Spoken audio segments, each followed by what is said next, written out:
자, 먼저, 완전 자율주행차가 2년 안에 출시된다고 2015년에 누군가가 말을 했습니다. 근데 이 말한 사람이 한 7년이 지나서, 어려운 줄은 알았는데, 이 정도로 어려울 줄 몰랐다고 얘기를 했어요. 우리나라 사람 아니고 이게 누굴까요? 네. 이 머스크죠. 네, 아마, 해외 주식하시는 분들은, 이거 좀 많이 들어보셨을 것 같아요. 우리나라 사람이 이렇게 말했다면 사기죄로 잡혀갔겠죠. 근데 네, 지금은 머스크는 아주 잘 나가고 있는데 본인이 네, 2015년에 이렇게 얘기를 했는데 바로 2022년에 네, 아직 안 된다고 아직 적용이 힘들다고 실제로 얘기를 했습니다. 그리고 실제 이제 뭐 벤츠나 현대차들도 아나운스는 많이 해요. 올해 안에 레벨 3 출시할 거다. 네, 아나운스 많이 하는데 아직 언제인지는 예정이 돼 있지 않습니다. 아마 올해 못할 것 같아요, 제 생각에는. 네. 그리고 웨이모나 웨이모는 아시죠? 구글의 웨이모. 네. 그리고 웨이모나 테슬라 등은 이제 캘리포니아 지역 한정으로 네, 어떤 택시 오픈 서비스를 많이 발표를 하고 있습니다. 근데 이렇게 이제 어떤 지역 한정으로 발표를 하는 이유가 실제 인공지능이 굉장히 제너레이션이 어려운 측면 때문에 그렇습니다. 그러니까 어떤 우리가 여기 지금 학생들은 운전을 하고 있는지 모르겠는데 어떤 특정 지역, 그러니까 광주에서 운전을 하는 사람이 우리나라의 어떤 서울이나 어떤 부산 이런 데 가서 운전하라고 하면 초보 운전자들은 좀 껄끄럽잖아요. 저도 서울 가서 운전 잘 안 하거든요. 아무튼 근데 AI는 더 낯을 가려서 실제 내가 경험하지 못한 곳에 대해서는 굉장히 오류로 인한 동작들을 많이 발생을 시키고요. 그런 것 때문에 이런 일반화가 어렵다는 게 많이 이제 얘기가 되고 있죠. 승용차는 이렇고 그에 반면에서 이제 트럭도 이제 많이 개발이 되고 있는데 트럭은 승용차보다는 조금 더 쉽다고 생각해서 많은 회사들이 똑같은 회사들이 투자를 많이 하고 있습니다. 아까 얘기 드렸다시피 굉장히 낯선 도로로 이것저것 가는 건 힘든데 트럭 같은 경우는 어차피 운송 구간이 정해져 있기 때문에 특정 구간에 대한 기술 적용은 좀 더 쉽다는 거죠. 그래서 이 부분에 대한 이제 기술 적용도 이제 활발히 이루어지고 있고요. 특히 이제 미국 같은 경우는 62개 업체, 그러니까 62개 업체나 이런 이런 스타트업들이겠죠. 굉장히 많은. 네. 굉장히 많은 이런 업체들이 테스트를 신청해서 지금 진행을 하고 있고, 그리고 캘리포니아에서는 뭐 굉장히 많이, 네. 이게 이런 연구들이 도시 내에서 활발하게 이루어지고 있죠. 근데 우리나라는 아직 하려면은 규제 특구 지역이 몇 군데 있는데, 아직은 어렵습니다. 네, 이렇게 마음대로 시험하기가. 네, 그래서 너무나 유명한 업체들, 벤츠, 구글, 또는 테슬라, 이런 업체들이 굉장히 많은 연구들을 진행을 하고 있고요. 근데 아직도 상용화됐다는 소식은 안 들리죠. 네. 지금, 제가 알기로는 트럭, 승용차 포함해서 지금 현재 한 100조 이상의 연구비가 투자된 걸로 알고 있고요. 그래서 현재 웨이모가 적자가 너무 많아서 우리가 이제 그 자율주행을 개발하기 위한 어떤 데이터 셋들은 다 프리로 오픈되어 있거든요. 웨이모도 항상 오픈이 돼 있었습니다. 근데 이건 제 추측일지 모르겠는데 웨이모가 적자가 너무 많다 보니까 데이터 자체는 프리인데 본인들의 구글 클라우드로 데이터를 받게 만들어 놨어요. 그래서 클라우드 비용을 내게 되는 거죠. 그런 식으로 좀 바뀐 것 같아요. 지금 적자에 대한 폭이 계속 한 10몇 년간 누적되다 보니까 업체들이 좀 생각을 좀 계속 바꾸는 것 같습니다. 이런 앞에 수용차나 트럭이나 마찬가지로 이렇게 자율주행을 적용하려면은 또 그 사람과 마찬가지 기능을 해야 되는데요. 똑같이 이제 사람이 보는 것처럼 센싱하고 눈으로 보는 거죠. 보고 본 것이 어떤 건지 인지를 해야 됩니다. 그리고 그 인지된 걸 바탕으로 예측을 하고 예측이라는 건 주변차가 어떻게 움직이는지 주변차가 회전교차로 같은 데서 주변차가 어떻게 움직이는지 예측을 해야지 내가 끼어들 수 있겠죠. 네, 그런 예측한 걸 통해서 내가 어떻게 운행할지, 내가 양보를 할지, 지금 끼어들지 또 이런 판단을 내리고요. 그런 판단을 바탕으로 어떤 내 경로를 생성하고 제어를 하게 되는 이런 사람과 똑같은 프로세스로 자율주행차도 움직이게 되고요. 네, 이런 프로세스에서 인공지능이 주로 적용되는 부분은 이렇게 인지하고 판단 이 두 부분입니다. 인지 예측 판단이 자율주행 속에서 인공지능이 가장 많이 또 필수로 적용돼야 되는 부분이죠. 네, 그래서 이렇게 많은 센서로 인지된 부분들이 있고 인지를 통해서 판단하는 부분들이 네, 인공지능을 통해 이루어지고 있습니다. 그러면은 자 이렇게 인공지능이 어떤 네, 알고리즘이길래 이런 사람과 같은 운전하는 데 있어서 인지나 판단 기능을 할 수 있을지에 대한 것을 간단히 한번 설명을 드려보도록 하겠습니다. 사실 인공지능이 좀 대중한테 기사화돼서 알려지기 시작한 게 아마 AI 알파고 같아요. 그래서 그 인공지능, 딥러닝, AI 알파고 막 이런 용어들이 하도 많이 나오니까 뭐 다 비슷한 얘기인 것 같으면서도 좀 헷갈릴 수도 있는데 실상은 뭐 AI와 딥러닝은 최근 나오는 기술은 아니고요. 굉장히 예전부터 있었고 예전부터라는 건 한 1980년대, 1960년대부터 계속 연구가 되고 있었고 정확하게 학술적으로는 AI는 굉장히 큰 부분이고요. 그리고 그 안에 AI의 어떤 한 기술 알고리즘 영역으로 딥러닝이 있다고 보시면 될 것 같습니다. 그래서 딥러닝은 다른 게 아니고 이런 네트워크 구조를 가지는 어떤 학습 구조를 말하는데 왜 딥이냐고 하면은 이 레이어, 중간에 레이어들이 인풋과 아웃풋 사이에 레이어들이 굉장히 많죠. 네, 그래서 그냥 딥이라고 하는 겁니다. 레이어들이 많기 때문에. 이렇게 하나만 있는 거는 또 딥러닝이라고 하지 않습니다. 또 이렇게 많은 사람의 이런 뉴런들도 통해서 여러 가지 학습을 진행할 수 있기 때문에 우리는 딥 네트워크, 딥러닝이라고 이런 구조들을 부르고요. 그러면은 아까 제가 말씀드린 기존에 이제 룰 베이스드 AI랑 딥러닝이 어떤 점에서 차이점이 있는지에 대해서 좀 말씀을 드리도록 하겠습니다. 자, 기존의 룰 베이스드 AI에서 예를 들어서 바나나라는 걸 어떻게 바나나로 인식을 하기 위해서는 어떻게 했냐면은 우리가 미리 우리는 바나나라는 어떤 물체의 특징을 알잖아요. 과일에 바나나는 이렇게 노랗고 길게 생겼잖아요. 그러면 우리가 미리 바나나라는 걸 인식하기 위해서 사람들이 미리 이렇게 길고 노랗고 등등등의 어떤 특징들을 가지는 애들은 바나나다 이렇게 인식을 하게 만들어 놓는 거죠. 그래서 이게 자동적으로 이런 애들이 들어오면 바나나구나 이렇게 인식을 할 수 있는 겁니다. 근데 바나나는 꼭 이렇게만 생기지 않았죠. 이렇게 잘라놓은 애들도 바나나잖아요. 그러면은 우리는 이렇게 미리 룰을 만들어 놓으면은 얘를 바나나로 인식을 할 수는 없겠죠. 그러면 어떻게 해야 되지? 하는 생각이 든 겁니다. 네, 그래서 딥러닝은 어떻게 하냐면은 딥러닝은 그냥 이런 애들을 다 바나나라는 이그젠플로 다 넣습니다. 그러니까 그냥 컴퓨터에다가 야 얘도 바나나야, 얘도 바나나야, 얘도 바나나 이렇게 다 넣어주는 거죠. 그냥 데이터를 많이. 그래 놓고 저절로 아까 그 네트워크 구조를 통해서 이런 특징들이 학습이 되게 만듭니다. 저절로. 네. 그래서 얘도 바나나니까 이렇게 노랗고 긴 애가 바나나구나. 이런 애도 바나나구나 해서 이런 특징들이 어떤 벡터를 가진 숫자들로 표현이 될 수 있도록 학습이 되는 거죠. 네, 이런 식으로 학습이 되는 게 딥러닝과 그 룰베이스 AI 차이점이라고 보시면 될 것 같습니다. 실제로 마찬가지로 코끼리도 마찬가지죠. 코끼리가 우리가 특징적으로 우리는 코가 긴 애가 코끼리라고 하잖아요. 그리고 상아가 있죠.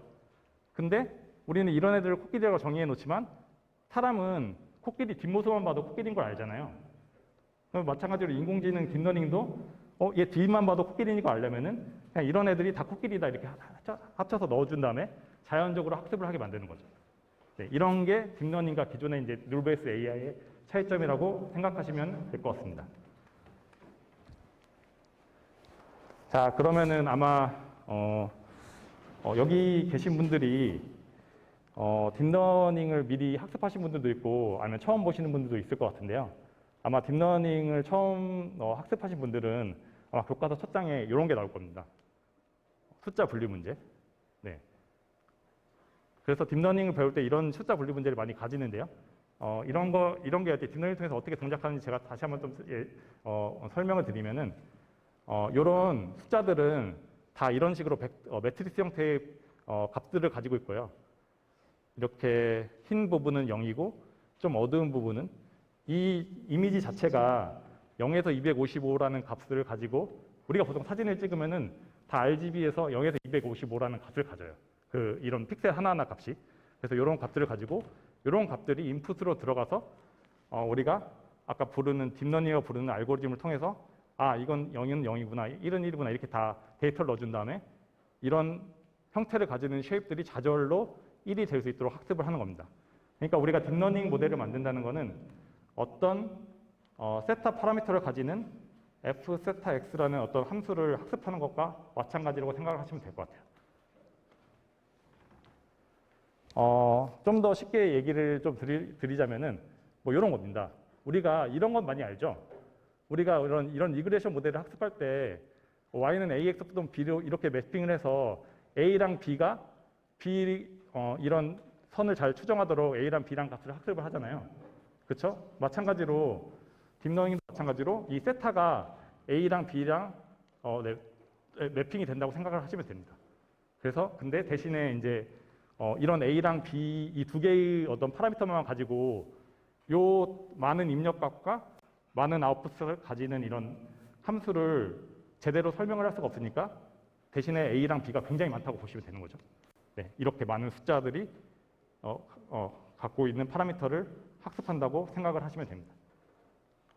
그러니까 기존의 리그레션과 다른 거 없는데 대신에 학습해야 되는 파라미터 수가 굉장히 많다. 네, 이렇게 생각을 하시면 될 것 같아요.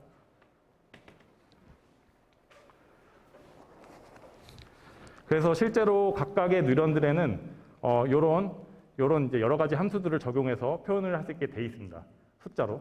네, 그래서 이런 걸 통해서 각각의 값이 최종적으로 우리가 원하는 값이 나오도록 만드는 거죠. 입력과 함수를 매칭을 시켜서. 네, 이런 식으로 학습이 되고 이런 그 숫자들을 통해서 이런 우리가 흔히 볼 수 있는 특별한 함수가 아닙니다. 그냥 뻔한 함수들이죠, 다. 이런 함수들을 값을 겹쳐서 값이 나온다고 그냥 생각을 하시면 될 것 같고, 하지만 실제로 근데 이런 것들이 실제 적용될 때는 좀 더 복잡하고 좀 더 많은 굉장히 수천 수백만 개의 파라미터를 가진 레이어로 표현이 된다. 네, 이렇게 이해를 하시면 될 것 같고 그냥 확장을 계속 시키는 겁니다.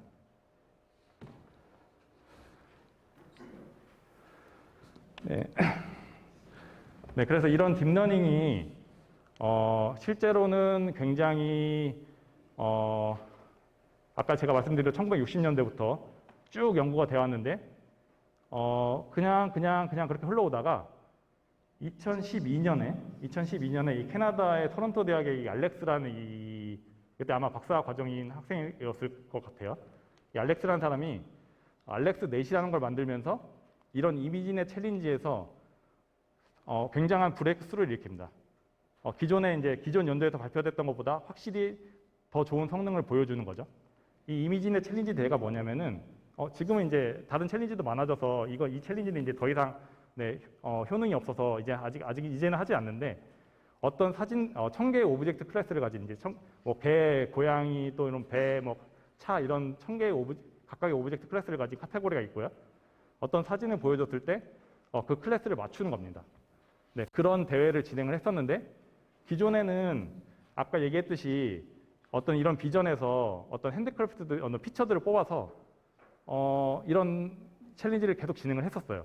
그래서 2011년까지는 성능이 에러 오차율이 이제 26%, 이 정도면 계속 조금씩 이제 성능이 좀 높아졌던 거죠. 근데 이 알렉스라는 사람이 이 딥러닝을 내놓으면서 이 네트워크를 내놓으면서 한 10% 이상의 성능 향상 효과를 보여주었습니다. 이 이후로 모두 다 이제 알렉스넷을 사용해서 이걸 기반으로 업데이트 시켜서 성능 향상을 쭉 일으켰죠. 그래서 MS든 구글이든 모든 이런 업체들이 다 나서서 현재는 이제 사람 수준까지 왔다는 성능 향상을 보였다는 기준을 갖고 이 챌린지는 이제 더 이상 하지 않는데요. 여기서 이 사람이 이제 2012년에 이렇게 성능 향상을 일으킨 부분이 크게 두 가지가 있는데요. 기존에는 아까 이런 수많은 이런 네트워크들이 너무 파라미터가 많아서 계산이 잘 안 됐습니다. 근데 이때는 우리가 잘 아는 GPU 힘으로 이런 연산을 지금은 이제 이 연산을 지금 현재 수준의 GPU로 하면은 아마 몇 시간이면 할 것 같아요. 근데 그 당시에는 아마 한 2, 3주 이렇게 걸렸겠죠. 그래서 저는 이제 그 딥러닝에 대한 연구를 2014년부터 시작했는데 이때만 해도 이런 네트워크를 가지고 결과를 보려면은 한 3주 동안 기다려야 됐습니다. 내가 한번 이렇게 네트워크 짜보고 이게 되나 안 되나 하고 3주 동안 기다렸다가 결과가 나오면은 되는구나 안 되는구나 이렇게 했었는데 지금은 네, 그렇지 않죠. 지금은 이제 더 컴퓨터 성능이 더 좋아지고 또 여러 개를 또 병렬로 처리할 수 있는 기술들이 많아져서 지금은 좀 더 그래서 복잡한 네트워크를 설계해서 성능을 테스트해서 볼 수 있는 그런 여건이 마련이 됐습니다. 네. 이 이후로 실험실에서만 이렇게 적용되는 이런 모델들이 바깥 세상으로 나오기 시작을 한 거죠. 실제 자율주행에도 적용되고, 네, 뭐 어떤 자율주행 인지 부분에 이런 식으로 적용이 되던가, 이게 실제 네트워크거든. 이게 2019년에 나온 논문인데, 포인트 필라라고 중국의 뭐 바이두 뭐 이런 데서도 본인들 자율주행 기술의 핵심 베이스로 쓰고 있는 모델인데, 네, 이런 식으로 네트워크들이 실제로는 이렇게 구성이 되고 학습이 되고 있고요. 이런 브레이크 스루에 힘넣어서 뭐 음성 인식이라든지 뭐 기계 번역 또는 온라인 광고 시장 뭐 이런 데서도 굉장히 많이 적용이 되고 있습니다.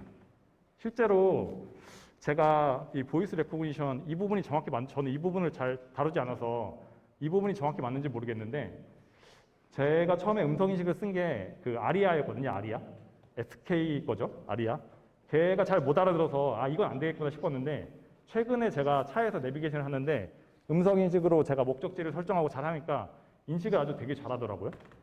네.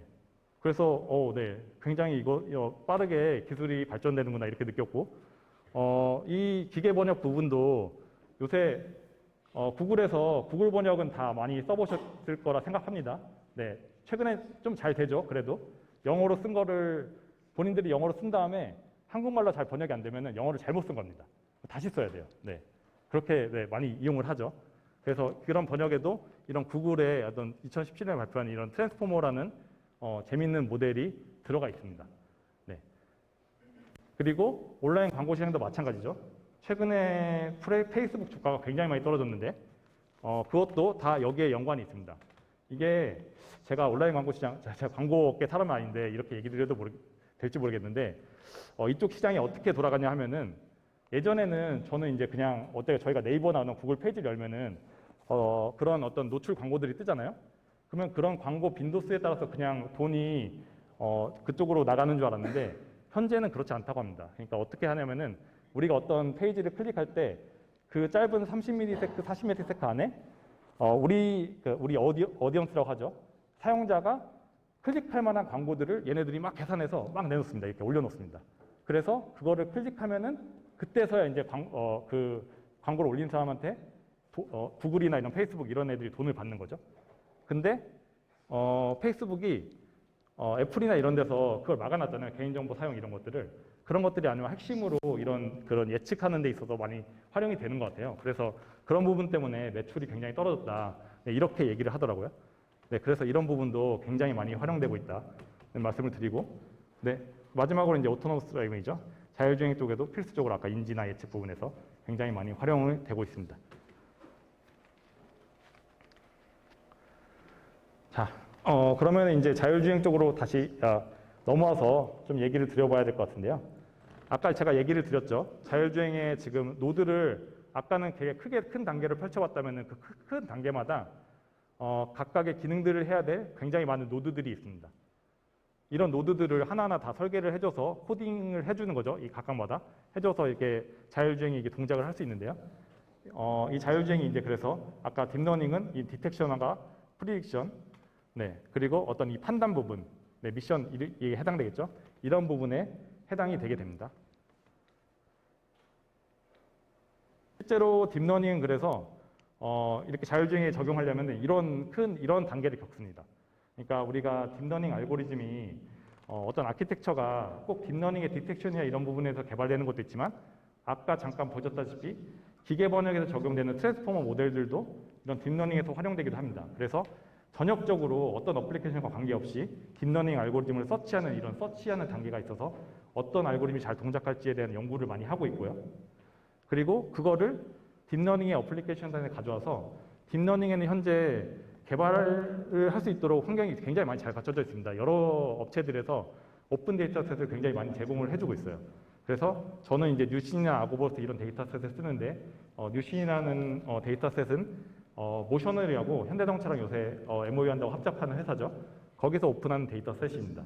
네, 그래서 이런 데서도 굉장히 많은 데이터셋을 받아서 실제 이런 여기서 개발되는 알고리즘들을 좀 내가 변형하거나 그대로 적용하거나 해서 결과들을 보는 거죠. 그래서 이렇게 디텍션이나 프리딕션 결과를 봅니다. 근데 이렇게 만들어 놓은 결과들을 실제 차에 그대로 올릴 수 없습니다. 왜냐하면 실제 지금 이런 데까지 하는데 문제가 뭐냐면은 실제 지금 우리나라의 스타트업, 기사에 많이 나오는 스타트업들은 현재도 이렇게 개발한 것들을 이런 데스크탑에 올려서 데스크탑 이 자체를 차에 올려서 지금 주행 시험을 하고 있습니다. 근데 우리가 실제적으로 개발을 하려고 하면은 이런 700만 원짜리 데스크탑을 탑재한 차량을 우리가 쓸 수는 없겠죠. 그래서 실제 어떤 배경의 큰 모델로 개발을 해놓으면은 이런 데스크탑에서 연산되는 거 말고 굉장히 경량화시키고 최적화시켜서 이런 보드 상태에서 인베딩이 돼서 동작할 수 있도록 하는 최적화 프로세스를 거쳐야 됩니다. 네, 그래서 이렇게 단계로 개발이 이루어지고 있다. 이렇게 네, 설명을 드릴 수 있을 것 같고요. 그러면은 이제 퍼셉션을 단계로 넘어서 퍼셉션 인지에서는 어떤 역할들을 수행하는지 먼저 설명을 드리려고 하는데요. 인지는 크게 정적인 오브젝트와 동적인 오브젝트 두 개를 인지하는 걸로 나눌 수 있을 것 같습니다. 사람이 하듯이 우리는 이제 어떤 표지판 정보들을 보고 그냥 이런 신호 스피드 리밋 정보를 인지하기도 하고 신호 정보를 인지하기도 하죠. 근데 이런 정보들이 우리가 카메라로 인지를 할 수도 있지만 맵에서 바로 정보가 올 수도 있습니다. 그래서 두 군데 소스로부터 정보를 얻어서 네, 이런 스태틱 오브젝트에는 인지 부분이 네, 이루어지고 있고요. 그리고 동적 오브젝트는 우리가 흔히 아는 이제 카메라나 라이다, 레이더 이런 센서로부터 얻는 거겠죠. 근데 여기서 중요한 게 우리는 이런 오브젝트를 이렇게 인지하는 거 말고 실제 사람은 이렇게 인지를 하겠죠. 그냥 어떤 공간상에서 그냥 어떤 차들이 있구나. 근데 자율주행은 컴퓨터잖아요. 컴퓨터가 인지하게 하려면은 실제 좌표 정보를 줘야 됩니다. XY 플레인에서. 그래서 이런 식으로 뷰를 바꿔서 이런 벌드아이뷰에서 각각의 물체들이 어디 있는지 표시를 해주게 됩니다. 네. 이런 식으로 동적 개체에 대한 인지가 이루어지고 있습니다. 다음은 예측 부분인데요. 예측 부분을 사실 잘 다루고 있진 않아요. 다른 데서도 많이. 근데 예측 부분이 꼭 필요한 게 뭐냐면은 실제 우리 사람이 운전할 때도 얘가 좀 끼어들 것 같은데 하면서 좀 엑셀을 좀 떼거나 아니면 좀 브레이크를 살짝 밟거나 이런 식으로 운전을 하잖아요. 그런 기능을 해주려면은 컴퓨터한테 야 얘가 어느 경로로 이동할 것 같아라고 알려줘야지 현재 위치만 알려주면 안 되겠죠. 네, 그렇기 때문에 프리딕션이 중요합니다.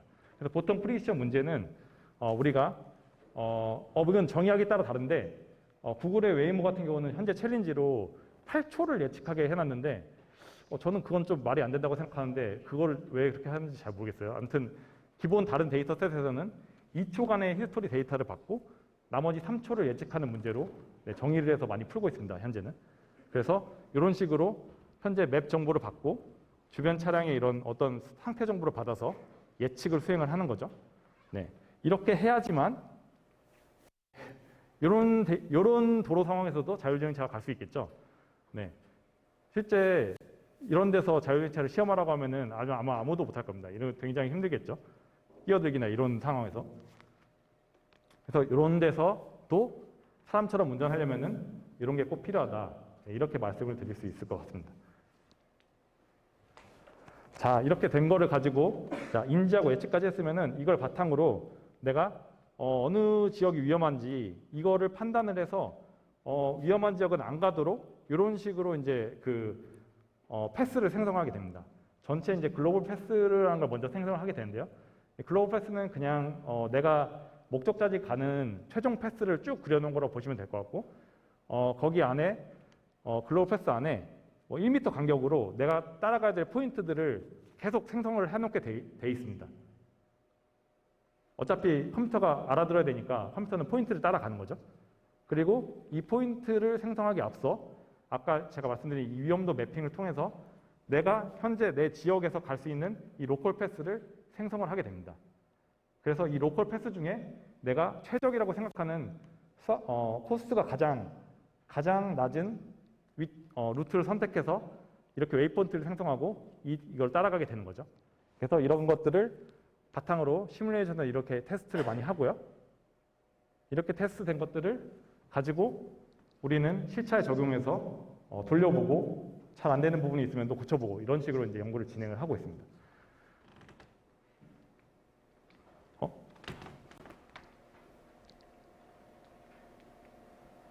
네. 그래서 지금 이건 테슬라 영상인데요. 굉장히 잘 되죠. 인식도 잘 하고, 되게 좁은 길에서도 잘 가고.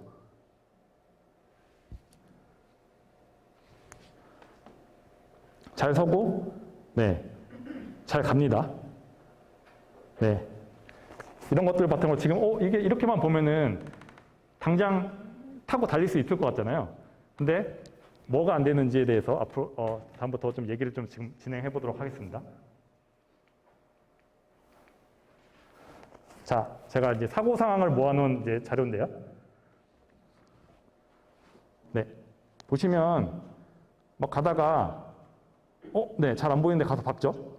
나 이게 다 에이다스나 자율주행 차량 시스템 키고 달리는 중에 사고가 난 상황들입니다.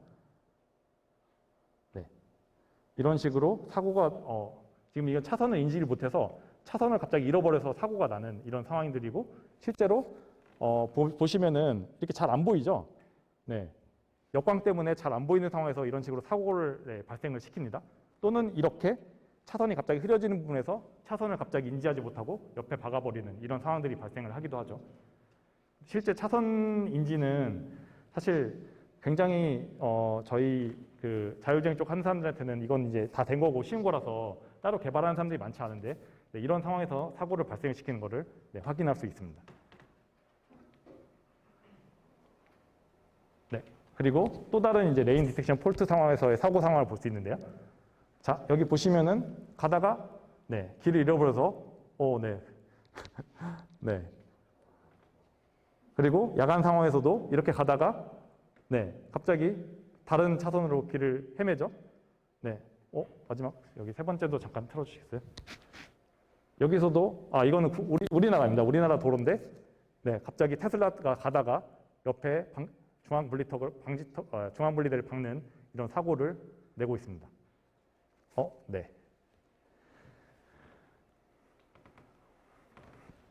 다음인데요.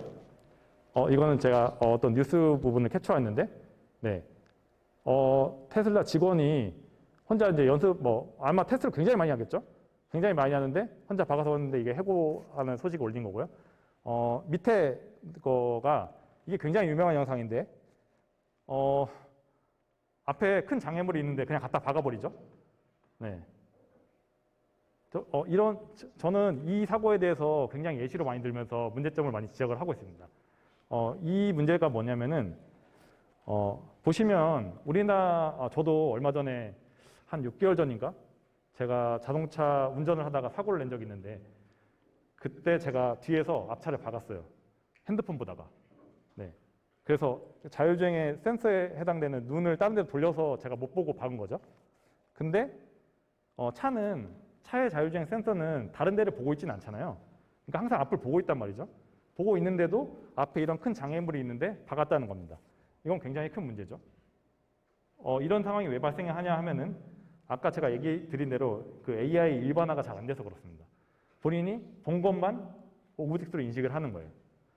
그러니까 실제로 이런 하얀 큰 철판 같은 거를 도로 주행 중에서 만날 거라고 생각을 못하고 이런 거를 학습을 못 해봤겠죠, AI가. 그러니까 얘를 물체로 인식을 못한 겁니다. 차나 다른 걸로. 그러면은 이렇게 인식을 못했을 때 사람은 이게 꼭 차라고 인식 안 해도 뭐가 있다고는 말을 할 텐데 테슬라 같은 비전 기반으로 하는 거는 뭐가 있다고 말을 못해도 그냥 박은 거죠. 이런 건 굉장히 큰 문제라고 볼 수 있습니다. 다음은 이제 제어 상황에서의 컨트롤 폴트에 대한 영상들을 좀 보실 텐데요. 이것도 마찬가지입니다. 앞에 있는데 정지하지 못하고 그냥 박아버리는 상황이 발생하고요. 실제 저 위에 지금 왼쪽 위 상단에 보시는 거는 여기에 콘이 이거는 지금 웨이모가 서비스하고 있는 아예 사람이 없는 자율주행 차량인데요. 여기에 콘이 아마 놓여 있을 거예요. 콘이 꽃갈콘. 요것 때문에 차가 못 가고 있는 겁니다. 아예 피하지 못하고. 아니 본인이 지정한 아까 제가 특정 지역에서만 서비스한다고 말씀을 드렸었죠. 본인이 특정 지역에 서비스하는 이 차량들이 특정 경로로 따라가게 매핑이 돼 있는데 그 경로에 요게 있으니까 아예 움직이지 못하는 겁니다. 사람이라면 이렇게는 하지 않겠죠. 살짝 피해갈 텐데 아직 이렇게 지정한 데로 하는 게 AI의 특징이라고 볼 수 있고요. 네.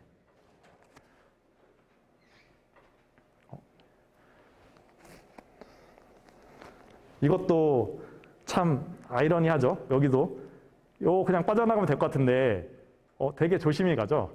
네, 아마 네, 아마 자율주행 최종단에는 사고를 일으키지 않기 위해서 어느 공간이 확보돼야 움직일 수 있다는 그런 룰로 마지막에는 좀 제어를 해놓습니다. 그런 것 때문에 이 차가 아예 못 움직이는 것 같아요. 네, 이런 게 아마 사람처럼 운전하지 못하는 이 한계라고 아직은 볼 수 있을 것 같습니다. 잠시만요. 네, 이거는 네, 이거는 제가 실제 테슬라를 타고 옆에서 찍은 건데요. 네, 테슬라는 이렇게 이게 대시보드가 없는 데서 여기 있습니다. 근데 여기에 이제 인지된 물체들이 찍히는 건데, 아까 잠깐 넘어갔는데, 인지 잘 못하고 그냥 넘어가는 거 확인하셨나요? 다시 한 번만 영상 보겠습니다. 네, 여기서 쭉 따라오다가 여기 보시면은 네, 요런 애들 인지 못하고 그냥 나오지도 않죠. 네, 현재 굉장히 네, 얘도 지금 빠뜨렸죠. 얘도 빠뜨리고, 네, 이제 여기서 나오네요. 네, 현재 굉장히 잘하고 있지만 아직도 이렇게 문제가 많습니다. 네, 잘 안 되는 거죠. 네, 제가 이거 한 1년 전에 찍은 건데 지금은 많이 업데이트 됐겠죠. 더. 하지만 네, 1년 전에 아직 이렇다는 겁니다. 그래서 현재도 곳곳에서 이제 사고가 발생되는 이제 이런 사건들이 많이 이제 리포트가 되고 있고 여전히 많은 문제를 가지고 있습니다.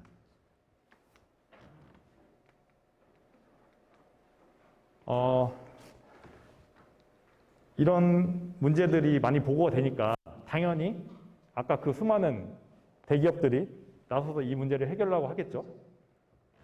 실제 이 예시가 가장 큰 예시가 됐습니다. 아까 제가 얘기해드린 상황이랑 똑같은 거죠.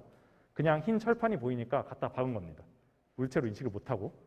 네. 그래서 이런 문제들을 해결하기 위해서 여러 곳에서 이제 제기하고 있는 것들이 네, 이 Scalability in Autonomous Driving, 그러니까 자율주행의 확장성에 대한 얘기입니다. 그러니까 아까 2012년부터 제가 말씀드렸다시피 자율주행이 굉장히 많이 발전해왔고 빠르게 발전한 것도 맞는데 실제 그 자율주행이 어떤 페이퍼 속에서는 어떤 한 데이터 셋에서만 성능을 확보하고 그 데이터 셋 안에서 성능을 검증하고 그리고 그렇게 돼서 많이 발표된 사례들이 굉장히 많습니다.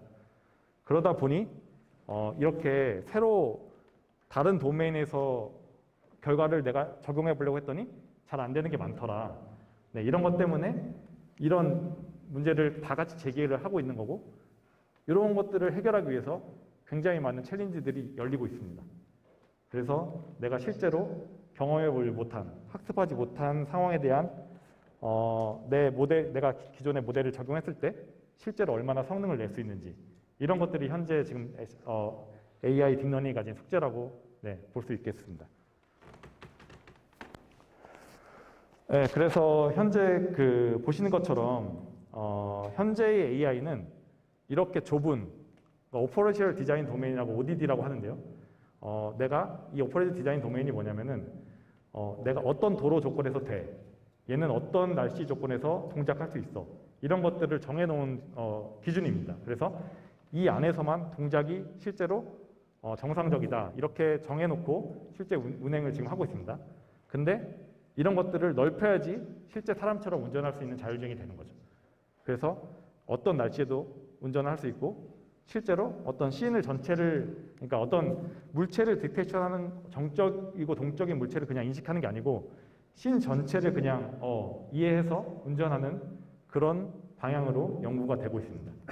그래서 이렇게 해야지만 실제 도로 상황에서도 운전이 가능하게 되겠죠. 또 다른 예시를 하나 들어보겠습니다. 이거는 어떤 하나의 토익 프로그램인데요. 아까랑 마찬가지로 0에서부터 9까지의 숫자를 분류하는 문제입니다. 0에서 9까지의 숫자를 분류하는데 뒤에 배경 색깔이 빨간색, 검은색 이렇게 다른 거예요. 그리고 숫자들도 이렇게 패턴화돼서 어떤 숫자는 스케일이 작고 어떤 숫자는 스케일이 더 크고 또 이렇게 돌아가 있고 이런 식으로 분류된 문제입니다. 이거를 딥러닝 학습한다고 했을 때 딥러닝한테 여기까지만 보여주는 거예요. 빨간색은 7만 보여주는 거죠. 그래서 여기까지만 보여주고 딥러닝한테 다음 빨간색 6이나 0을 보여주면은 딥러닝은 무조건 그 숫자는 7이라고 분류를 합니다. 왜냐하면 나는 빨간색은 7밖에 못 봤으니까. 근데 우리 사람이라면은 우리 IQ 테스트 때 이런 거 많이 하죠. 이런 걸 보면은 실제로 숫자를 분류하는 문제인데 이게 배경 색깔이 다른 숫자들로 구성이 돼 있구나. 또 스케일이 다른 애들로 구성이 돼 있네 하면서 다음 빨간색의 0이나 6이 와도 바로 맞출 수 있겠죠. 근데 현재 딥러닝은 이렇게 하지 못해서 이런 문제들을 풀고 있습니다. 이런 문제들, 그러니까 이런 스트럭처를 이런 데이터만 보고 사람처럼 이렇게 학습하고 사고할 수 있는 능력들을 이제 수학적 표기 방법으로 바꿔서 AI가 학습할 수 있도록 해주는 게 숙제겠죠. 네, 이런 부분들이 아직 토익 프로그램에서 있는 거기 때문에 굉장히 많은 발전이 굉장히 더디게 진행되고 있습니다.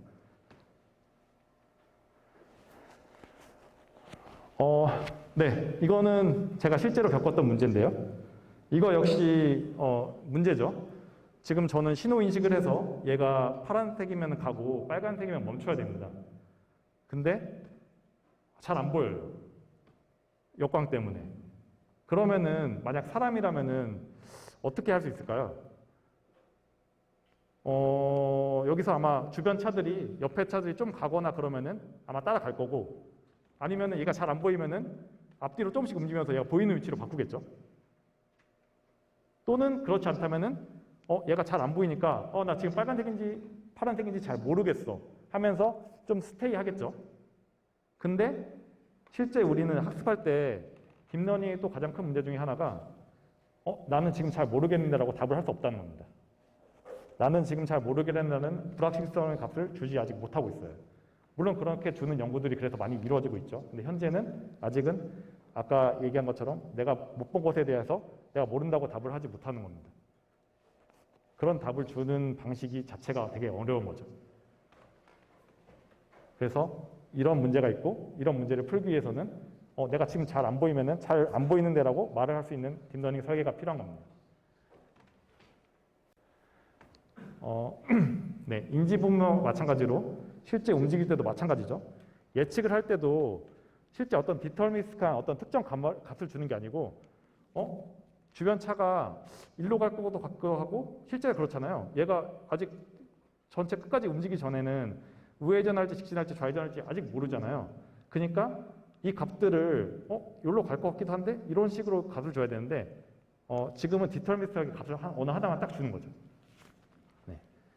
이렇게 되면은 실제 이 값이 확률이 조금이라도 틀려서 하면은 얘가 그냥 직선할 것 같다고 무조건 이렇게 디터미니스트하게 주면은 나는 이걸 믿고 그냥 가는데 혹시라도 여기서 좌회전해버리면은 내 차는 실제 사고가 나게 되는 거죠. 근데 사람은 좀 간을 보면서 운전하죠. 조금씩 운전하죠. 얘가 어떻게 움직일지 따라서 조금씩 가보다가 그때서야 확실해지면 이렇게 가는 이런 식으로 운전을 하는데 이런 것들도 역시 딥러닝이 학습을 해줘야 돼서 사람처럼 운전하기 위해서는 결과를 내줘야 되는 부분인 거죠. 그래서 여러 많은 딥러닝이 실제로 자율주행에 적용되기 위해서 이런 많은 문제들을 안고 있고요. 그러면은 테슬라는 어떻게 하고 있을까요? 테슬라는 굉장히 많은 AI들을 통해서 본인들이 연구하는 방향들을 계속 발표를 합니다. 아마 관심 있으신 분들은 보시는 분들도 있을 거예요. 이게 유튜브로 본인들이 그냥 방송을 하는 거니까요. 제가 그 중에 몇 가지만 좀 소개를 드리겠습니다.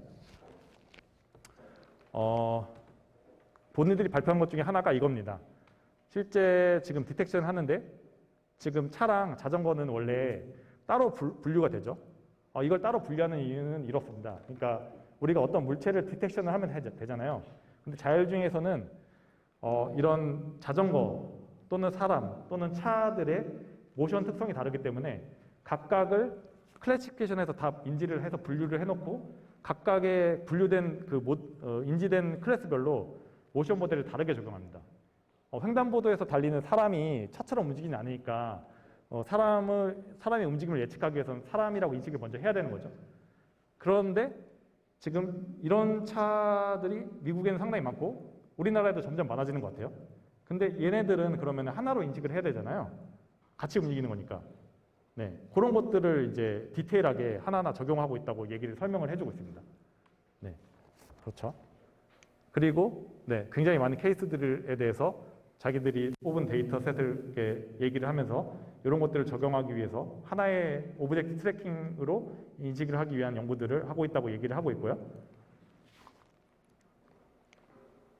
그리고 굉장히 레어한 상황들, 도로에서 특정 이런 이런 홈이나 이런 상황들이 발생한 것에 대해서 데이터를 모아서 어떤 컨스트럭션 현장이나 또는 이런 로드들이 형태가 어떻게 되는지에 대해서 분류를 하고 있다고 얘기를 하고 있습니다.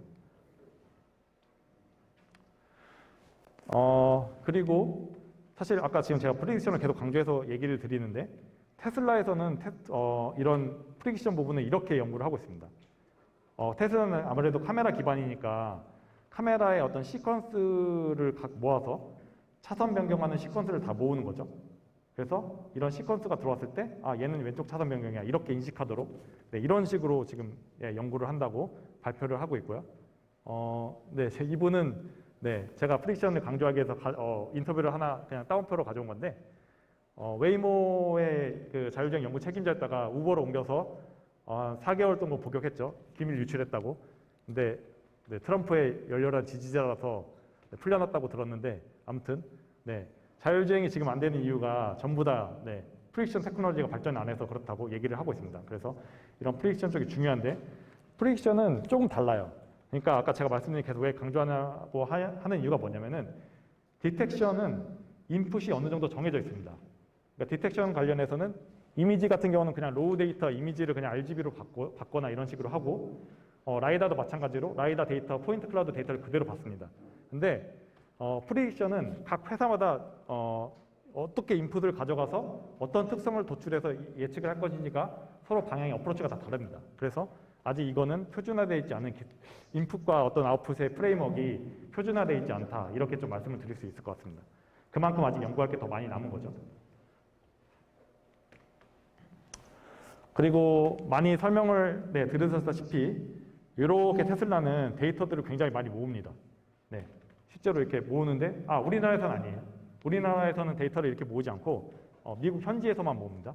그것도 제가 테슬라 타고 다니던 차주한테 물어봤는데 이것도 전체 테슬라 유저한테 모으는 게 아니고 특정 몇몇 유저가 있다고 하더라고요. 그래서 그 유저들한테 이런 식으로 데이터를 계속 받아서 실제로 컨티뉴얼하게 계속해서 학습을 하는 이런 구조로 지금 설명을 하고 있죠.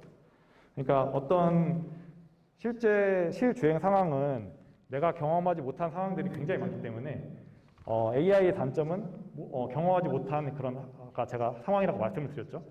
그래서 그렇기 때문에 최대한 많은 경험들을 쌓기 위해서 이렇게 지금 진행을 하고 있는 겁니다. 그런 것들을 잘 하기 위해서 사람처럼 학습하기 위해서 개발되는 어떤 이런 현재 연구 분야들이 있는데 그 중에 하나가 메타러닝이라고 하는 연구 분야입니다. 이게 메타러닝이 결국 러닝 투 런, 그러니까 학습하는 거를 학습한다는 의미로 이렇게 쓰이는 연구 분야인데요. 이걸 보시면은 제가 예시를 한번 들어보겠습니다. 우리가 어떤 분류를 할 때 우리가 BMW나 벤츠를 모르더라도 얘네들을 그냥 이 두 장만 보여줘도 다음 장은 얘가 BMW야 벤츠야 맞춰봐 하면은 당연히 BMW인지 알죠. 사람이라면은. 근데 딥러닝은 아까 기존에 계속 말씀드렸다시피 이런 간단한 숫자 분류 문제를 하는데도 5만 장 이상의 데이터가 필요합니다. 그러면 왜 사람하고 그 딥러닝하고 왜 데이터 양이 이렇게 많고 적고에 따라서 학습 속도나 학습하는 방식이 왜 이렇게 다른 걸까요? 딥러닝한테 아무리 얘를 가르쳐 두 장만 놓고 해봤자 모릅니다. 네, 이런 것들을. 그런 거는 아마 우리는 기존의 사람은 기존의 논리지를 기존에 내가 학습했던 거를 잘 가져와서 활용하기 때문에 그렇다고 지금 생각할 수 있는데요. 제가 뭐 바이오 내 공학 쪽을 공부한 건 아니지만 아마 이럴 것 같습니다. 그러니까 우리는 어렸을 때 굉장히 유아기 때 얘는 사과고 얘는 배라는 걸 배우죠. 그러면 우리는 그 무의식적으로 빨간 건 사과고 노란 건 배라고 아마 인지를 할 것 같습니다. 그리고 우리는 중고등학교 때 많이 이런 로고를 배우면서 얘는 나이키고 얘는 맥도날드고 뭐 이런 걸 배우겠죠. 그래서 이런 어떤 엠블럼 같은 게 어떤 구별점이 될 수 있구나 이런 거를 우리는 알고 있죠. 그렇기 때문에 이런 것들을 우리가 어떤 카메이크를 모르고 봐도 이 엠블럼만 보고 구별할 수 있는 능력을 아마 갖게 되는 걸로 판단하고 있고 이런 것들을 해결하기 위한 연구 분야가 메타러닝이라고 볼 수 있을 것 같습니다. 네, 그래서 이런 부분도 굉장히 활발하게 연구가 지금 진행이 되고 있고요. 이런 연구들을 다 통틀어서 지금 구글의 웨이모 그리고 아까 제가 말씀드렸던 모셔널 또는 아고버스 또는 더 많은 수많은 뭐 우버, 뭐 리프트, 뭐 여러분이 지금 이름만 들어도 알만한 다 모든 회사들이 모두 이렇게 데이터셋을 다 공개를 하고 있습니다. 그리고 본인들이 챌린지를 내놓죠. 이런 식으로 실제 니네가 잘 해보라고. 그래서 아마 여기에 랭크 이게 실시간으로 순서가 바뀝니다. 네, 랭크 1, 뭐 랭크 뭐 30까지 계속 나옵니다. 내 이름을 걸고. 그러면 아마 얘네들이 랭크 10에 안에만 들어가도 바로 연락이 오겠죠. 네, 같이 하자고. 네, 얼마 전에 저희 후배가 졸업을 하고 싱가포르에 있는 모셔널 쪽으로 이제 그 인턴으로 들어갔는데, 상당한 뭐 싱가포르 물가가 물론 우리나라보다 비싸지만 월에 7,000달러를 받는다고 하더라고요. 아무튼 이런 데서도 굉장히 많은 투자를 인건비로도 많이 하고 있는 거죠. 그래서 실제로 이런 많은 회사들이 이런 데이터셋을 가지고 이런 자율주행 확장성을 위한 연구를 계속해서 진행을 하고 있다고 소개를 드릴 수 있을 것 같고요. 그래서 아마 그 학생분들께서 혹시나 수업 중에 어떤 과제나 또는 어떤 특별한 딥러닝 관련해서 뭔가 연구를 할 기회가 있으면은 실제 이런 데 사이트에 찾아가 봐서 로그인만 하면은 데이터를 조금이라도 받을 수 있습니다. 이런 걸 갖고 한번 시도해 보시는 것도 좋을 것 같습니다. 제가 볼 때는 굉장히 좋은 경험이 되겠죠.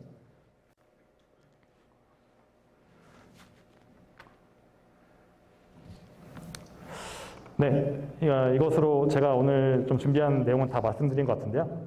한 번 더 정리해서 말씀드리면은 아마 이럴 것 같습니다.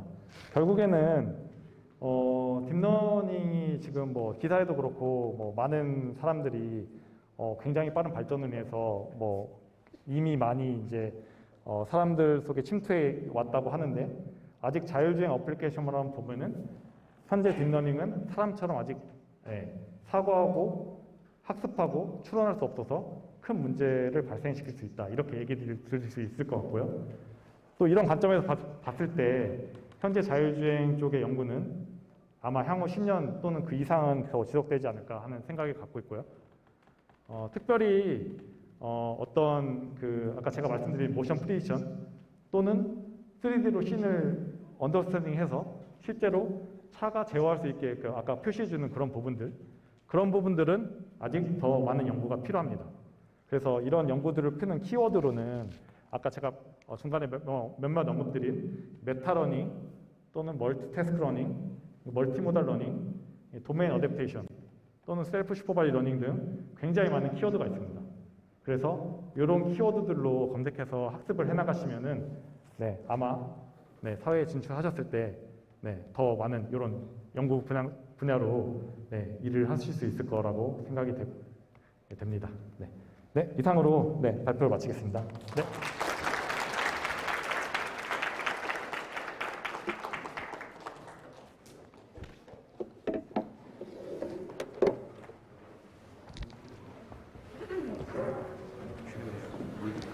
자, 우리 학생들 발표 잘 들으셨죠? 잘 들으셨죠, 여러분들? 혹시 뭐 질문하실 분도 있나요? 질문? 혹시 있는 사람? 오늘 우리 강대리 박사님 발표를 들으면서요. 제가 좀 질문도 괜찮을까요? 네, 예, 제목은 저희가 보니까 자율주행 확장을 위한 인공지능의 발전 방향인데, 근데 제가 오늘 듣고 나니까 앞으로 인공지능을 이용해서 자율주행이 잘 안 될 것 같다는 부정적인 생각이 좀 많이 들거든요. 다 안 된다고 말씀하셔가지고 좀 더 왜 그런 퍼스펙트가 생기는지, 좀 더 우리가 발전할 수 있는 방향에서의 어떤 그런 인사이트를 가질 수 있는 부분을 좀 더 얘기해 줄 수 있을까요? 아무래도 현장에서 이제 일을 많이 하시다 보니까 이 문제 해결들을 하는 과정이다 보니까 그런 부분을 많이 전달해 주신 것 같은데요. 우리 학생들 입장에서는 그런 부분에서는 좀 다른 방향의 얘기도 한번 들어보고 싶지 않을까 하는 생각이 듭니다. 간략하게만 좀 혹시 오늘 좀 이런 방향으로 말씀을 좀 드린 이유는 저도 이제 학생들하고 이제 저 후배들이나 또는 현재 지금 수업을 뭐 학교 생활을 하고 있는 학생들 많이 만나보면은 제가 예전에 학교 다닐 때는 안 그랬는데 요새는 유튜브로 결과들을 다 보잖아요. 그리고 유튜브로 보면은 모든 연구 결과들이나 모든 이제 그림들이 다 완벽하게만 보여요. 그러니까 이미 다 된 것 같죠. 그러니까 사실 내가 나가서 더 여기서 저렇게 완벽함 속에서 내가 나가서 뭘 더 할 수 있을까라는 좀 의문이 많이 들기도 하고 실제로 학생들이 많은 그런 고민을 갖고 있더라고요. 그래서 저는 오늘 좀 거꾸로 이게 유튜브로 보면 완벽해 보이지만 안 되는 게 정말 많다고 이렇게 좀 오늘 좀 많이 말씀을 드린 것 같고요. 그리고 사실 자율주행 관련 자체가 그 여러 이제 웨이모나 테슬라 등 많이 사람 운전자와 비교해서 본인들은 이제 몇만 킬로 주행했을 때 사고가 몇 건이다. 그래서 사람 운전자보다 사고 확률이 더 낮다 이렇게 얘기를 하는데 저는 그런 비교는 좀 동등한 비교가 아니라고 생각을 합니다. 왜냐하면 이제 실제 사고 같은 경우는 아까 그런 그 여러 그 사고 장면들에서 봤듯이 사람이라면은 예를 들어서 안개가 있어서 잘 안 보이면은 좀 속도를 좀 줄이겠죠. 그걸 바로 인지하고 또는 차선이 잘 안 보이면 또 속도를 좀 줄일 겁니다. 차선을 좀 찾아가기 위해서. 그러니까 그렇게 아직 사람처럼 하는 부분들에 대해서 좀 미숙한 부분들 많이 보여서 그런 부분들이 굉장히 디테일한 부분에서 좀 더 업그레이드가 돼야 되지 않나 그런 많은 생각을 갖고 있고요. 그럴수록 더 좋은 거죠. 사실은 이제 나가서 할 일이 더 많고 기술은 계속 발전하지만 어려운 부분은 아직 많기 때문에 나가서 할 일이 많기 때문에 그렇게 저는 더 긍정적으로 생각을 하고 있고요. 그리고 실제로 발전은 많이 했습니다. 근데 그 가장 큰 문제, 어려운 점이 뭐냐면은 아까 사고를 안 내려면은 사고 상황과 근접한 시험들을 많이 해보고 테스트를 해봐야 되잖아요. 근데 아까 제가 자율주행 그 연구하는 데 있어서 민원도 많이 받는다고 얘기를 드렸는데 이게 민원의 주된 이유가 뭐냐면은 왜 이렇게 속도가 느리게 가냐, 30km 답답하다, 뭐 이런 민원도 많이 받고 왜 갑자기 끼어드냐 이런 민원을 많이 받는데 이게 저희 연구자들도 이게 연구하면서 정말 답답하죠. 이게 저희도 50 밟고 싶은데 못하게 합니다. 사고 나면은 누가 책임질 사람이 없어서. 그래서 사고와 가까운 상황을 만들 수가 없어요. 그러니까 보통 그래서 저희는 그나마 공도에서 시험을 진행을 했지만 대부분의 이제 차들은 주변에 가이드 차량들을 많이 끼고 여기 뭐도 붙이고 우리 사람 붙이고 해서 굉장히 안전한 상황에서 많이 시험을 진행을 하기 때문에 실제 운전 상황 같은 그런 운전 환경에서 테스트해 볼 기회가 많지 않습니다. 그래서 문제가 더 많이 되는 것 같고요. 그런 문제들이 많이 풀리면은 물론 사고도 가끔 많이 보호가 되겠지만 더 빨리 발전을 이루지 않을까 이렇게 생각을 하고 있습니다. 네, 감사합니다. 자, 우리 또 학생들 더 질문 있나요? 자, 없으면 다시 한번 큰 박수로 오늘 세미나를 마무리하겠습니다. 감사합니다.